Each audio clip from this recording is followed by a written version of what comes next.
Hi, Rolf Snobeck here. Thanks for joining me again this week. So we're going to wrap up our series on infrared roof moisture surveys, and I wanted to show you some different thermograms so that you have an idea and appreciation for the challenges that a thermographer has when he's doing a scan on your roof, and also so you can see what they're looking at. Different types of roof installations have different signatures, and an experienced thermographer can tell right away what the construction of a roof system is in simplest terms. So just to dive in, if a thermographer's up on your roof and you have leaks, they're going to see images that look like this. This is fiberglass insulation. Fiberglass traditionally has a mottled appearance when you're doing a scan. This is wood fiberboard. Wood fiberboard tends to get very, very wet. Each board becomes completely saturated, and then the moisture jumps to the next board and will completely saturate that board, and then we'll move to the next. This is perlite. That is somewhat like fiberboard, but it tends to move a little bit more easily from board to board.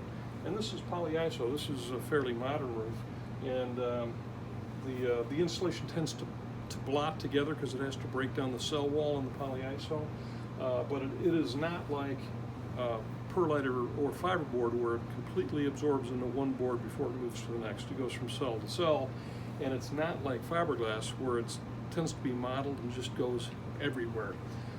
What is unique on the more modern construction, you can clearly see each of the fasteners, and that's kind of a gripe some people have with mechanically attached insulation systems.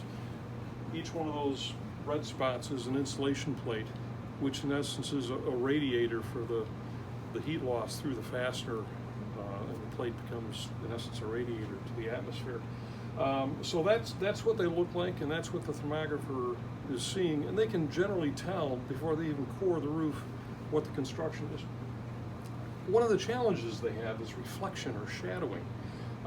So we've talked in last week about the steeper the angle, the closer to 90 degrees that you get, the better your scan quality. And that's what you can kind of see here, is that there's a shadow cast, there's a reflection, and there's a shadow cast by a penthouse. Those are real world things that an experienced thermographer looks at and says, I need to change position, or look at this area from a different angle to get good imaging. So those are some of the challenges. An inexperienced thermographer may be fooled. Somebody that does this on a regular basis is going to know what's going on and will look at the roof from a different angle to get good scan. So if you have any other questions about how infrared scans are done, feel free to reach out to me. My contact information is in this post, and don't forget to follow me here on LinkedIn or subscribe to my YouTube channel. Thanks, and I hope you're having a great day. Thanks for listening.